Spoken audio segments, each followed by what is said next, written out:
No, the main character here, Gene, is not evil like Light Yagami. He's just trying to become a great movie director, so he's taking notes. Pompo the Cinephile is a captivating story and one that isn't your usual follow your dreams plot. Movies have been a massive part of Gene's life, and he's an aspiring movie director.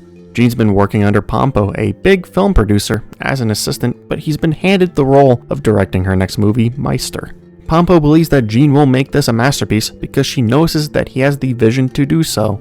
Pompo notices that Gene has the potential to be a great director, having an eye for it, and she wants to bring that potential out from him. What's interesting here is that Gene is not only directing the film, he's editing it as well, having to go through 72 hours worth of shots, figuring out what to delete and what not to. This places a ton of pressure on Gene since he's never done this before. He's been helped tremendously thanks to Pompo's connections, being given a great script, the best actor ever, and even some advice from various people throughout the movie. He wants to make a masterpiece since he's been given all of the tools to do so and does not want to let his idol Pompo down. As the movie progresses, the viewer sees Gene's vision for Meister unfold. You get to see why this hard-working, sleep-deprived man was given creative freedom to direct Pompo's latest work. Sometimes it's the subtle things like adding more to a scene or changing a camera angle to add more suspense and drama to it. Gene even has the balls to ask for additional scenes to be shot in order to make this movie perfect. This pushed back the release of the movie, angering investors who pulled funding, jeopardizing the release of it, and also upsetting the producer, Pompo.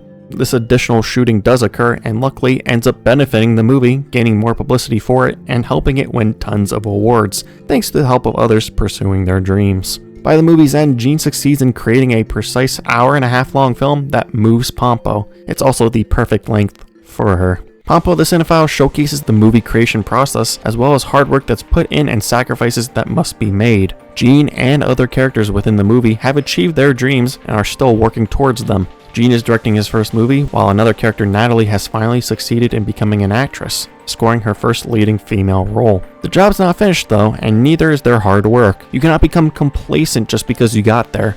You need to continue working hard. It takes tons of work to accomplish your dreams, and you must make sacrifices, but you must be wary of which things you sacrifice. Gene has to figure out what scenes to cut out of the movie. He sacrifices sleep and well-being to make sure this movie follows his vision. Growing up, he sacrificed friendships just because of his love of movies. I've seen other people talk about the fact that this movie tells you that you must sacrifice things like friends and family to achieve your goals, and that's a dangerous thing to teach. Those people are taking it to the extreme though. As a matter of fact, the subject is tackled in the movie within the movie Meister, where the main character loses his friends and family, all for the sake of his musical career. It showcases what happens when the sacrifices you make are too extreme, giving you a warning to not overdo it. Extreme sacrifices can spiral you into depression and affect your own dreams. Remember what you are sacrificing these things for, and don't lose sight of yourself. Some sacrifice is necessary if you pursue your dreams, but do it in moderation. Pompo the Cinephile urges people to keep on dreaming and pursue your passions. Just be aware that some sacrifices must be made. No matter what trials and tribulations are in front of you, continue working hard and you can overcome them. Take the risk despite the fear of possibly failing. While shooting the movie, multiple problems arise, but Gene takes them in stride, adapting to and overcoming them. He takes negatives and twists them into positives, and you can very well do the same if you at least try. I like the dynamic between Alan and Gene despite them not being on screen much together. The reunion talk they had was one between a person who chased after their dreams, Gene, while the other didn't since he never had any ambitions or goals. Alan just went with the flow, letting life give him what it offered, instead of going out and taking it for himself. Things luckily came to him naturally, but this left a hole inside of Alan, and he was lacking passion.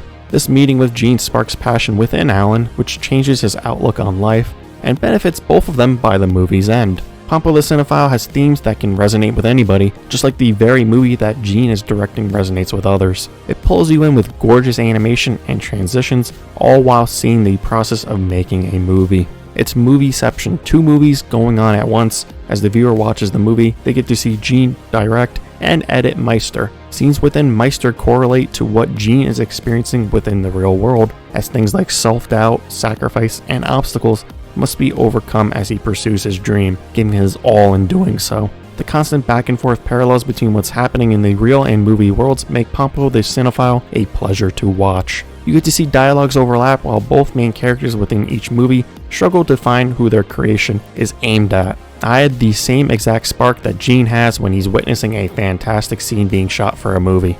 You know that tingle you get when the creative juices start flowing? Which really made me want to make this video about Pompo the Cinephile. I, like Gene, take notes while watching anime and reading manga. Here's an anime notebook and a binder dedicated to the anime I watch. And here's my manga notebook. Now you guys can understand just how much work I put into these videos, taking it seriously and making sure all of my thoughts are presented coherently as I chase my dream of doing anime content creation for a job. I want to continue improving on creating videos, so any criticisms, no matter how small, are appreciated. Pompo the Cinephile is among the best films I've ever watched, and I give it a perfect score of a 10 out of 10. Thanks for watching. Don't forget to like, comment, and subscribe, and I'll see you guys in the next video.